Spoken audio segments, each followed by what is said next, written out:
I guess I will start this off by saying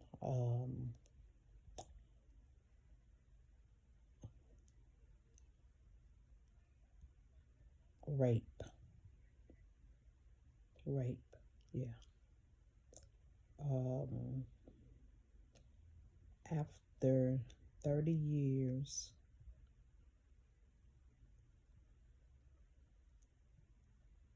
I finally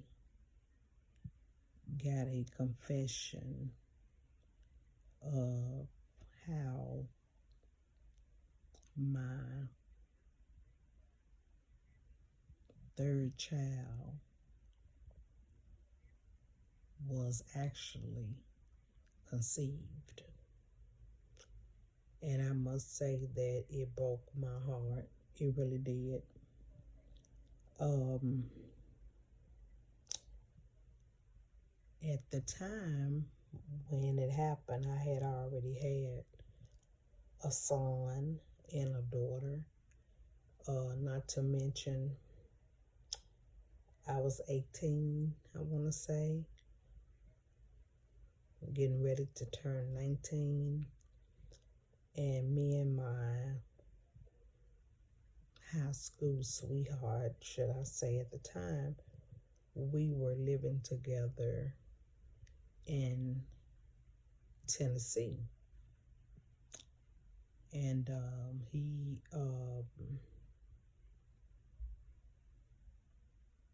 will from time to time go back and forth or whatever have you. But at this particular time, I had got an apartment in Lemoyne Garden, LMG, Lemoyne Garden, on Porter Street. I was already pregnant when he made it to live with me. It just, I had left Chicago and came back home to Memphis because I wanted to have my children in Memphis. I wanted to have and raise my children in Memphis because at the time, 80s and early 90s, Memphis was nothing like what it is now. And the Med, as they say, or the Regional Medical Center, however, that was where my children were born. And so we were living together in Lemoyne Garden, and I had my daughter, my second child, me and him. We had already had a son when we were 16. He was back and forth in and out the rehab or whatever have you. Thanks to his dad having an awesome job at the railroad. I want to say it was Metro or Amtrak or one of them, but it wasn't like the railroad. It was like what people travel on. And so his insurance paid for him to go back and forth to rehab because he was young, but he was an addict. And what is this? Oh, nothing. I guess it's a glare from the camera. And so I had our second child. At that time, he was working a little, part-time gig, to try to put a little food on the table, put a little money in the house or whatever have you, because all he knew was robbery. I'm going to take some, I'm going to take some. So I let him know when he, came to live here in Memphis that, at the time, Memphis wasn't down with all that, you know what I'm saying, ratchetness and, robbery and killing and carjacking. And I mean, you could leave your front door open and put your fan in the door, in the screen door, so that they could cool the whole house out. Well, nobody worried about buying no air conditioners, and stuff like that. So he was working, and I was at home with our son. And then I went in labor early one morning, and he was getting ready for work. And he was like, "Did you want me to stay at home and go to the hospital with you?" Not to mention, my stepdad was over to my house visiting as well. So there wasn't nothing but God. So I didn't have to worry about my son when I went in labor. My stepdad stayed there with him while he went to work, and I went on to the hospital. And by the time he got off of work and made it to the hospital, I was getting ready to push her out. So he made it there in time to see her born. And just like he was there to see his son born, I have to give him that credit. So, nevertheless, right after Christmas, Memphis wasn't giving you nothing but like $110 a month, I want to say, in public aid or welfare or whatever you want to call it. And so I said, well, I know my baby is coming, and I know Christmas is coming, so I need to try to prepare myself, for both of those things, because I don't want my son to not have anything for Christmas. I don't want to go in labor with my daughter and she not have any clothes to even come home from the hospital, because she was born 2 days after Christmas. So at the time, Toys R Us was opened up by the Mall of Memphis. And so I paid my rent, which was $27 in Lamar Garden, paid my phone bill, my house phone bill, as well so as paid my Term City furniture bill. Oh yeah, I made that money stretch. I made that little $100 and some stretch. So after I got through doing that, we got on the bus, the 4 Walker Chelsea, and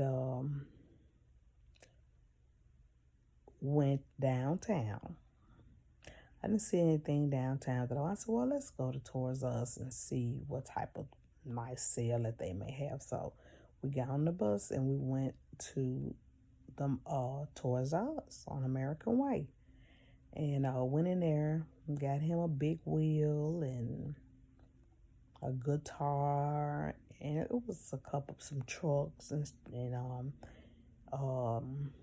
I never bought him a play gun before in my life. Never bought him a play gun, because I knew that play guns was at some point going to lead to real guns. So therefore, I have never bought my son a play gun or my grandsons a play gun. I've never did that before in my life. And so we got that, and then I said, well, let's go over here to Walmart. So, Walmart was up the street from the Mall of Memphis. And so we went to Walmart, and I said, let me go ahead and see how much money I got left. And I was surprised God to do it. Oh, thank you, Jesus. God will fix it. God will fix it. I just knew that I didn't have enough money to do anything else with, not even buy us some restaurant food, because we had been out, you know, all day. I had fed my son, I had fed him something and got him a juice so he can drink on, to keep him quiet or whatever have you. So we got to Walmart, and I knew she was gonna be small because my stomach wasn't really huge. So I was looking and looking and looking and looking and looking, and I said, "Oh, this is pretty." It was uh, a in a little gift set thingy. Had the top on it. It was the blouse with the long sleeve.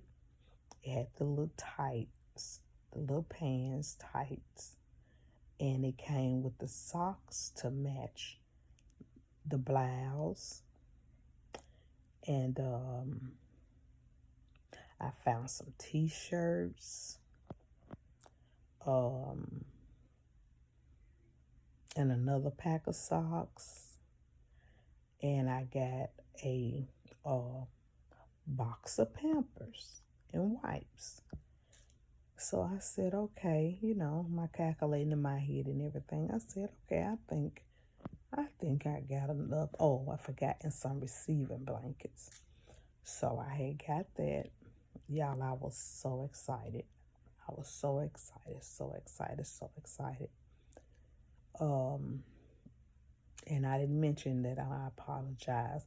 He had got paid from his job that he had, but his check wasn't much because at the time minimum wage was only $4.25. And so that also helped. I forgot to add that in. That also helped. I'm going to give credit where credit is due. That also helped. So after we got through doing that, we actually went and sat down and ate. I'm trying to remember where. I can't remember exactly where it was that we sat down and ate, because we had got started like early that day. It was like check day, welfare check day. The check come in the mail, drop it through that little slot in the mailbox in the garden, you know what I'm saying?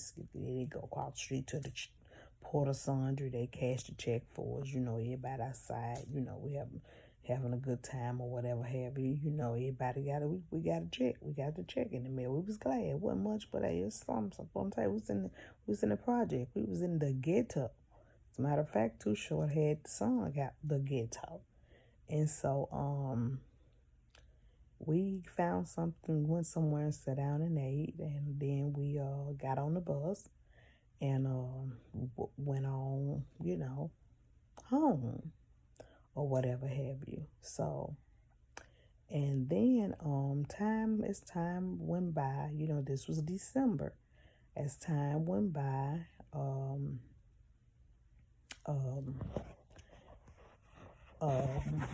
sorry, hold on, y'all.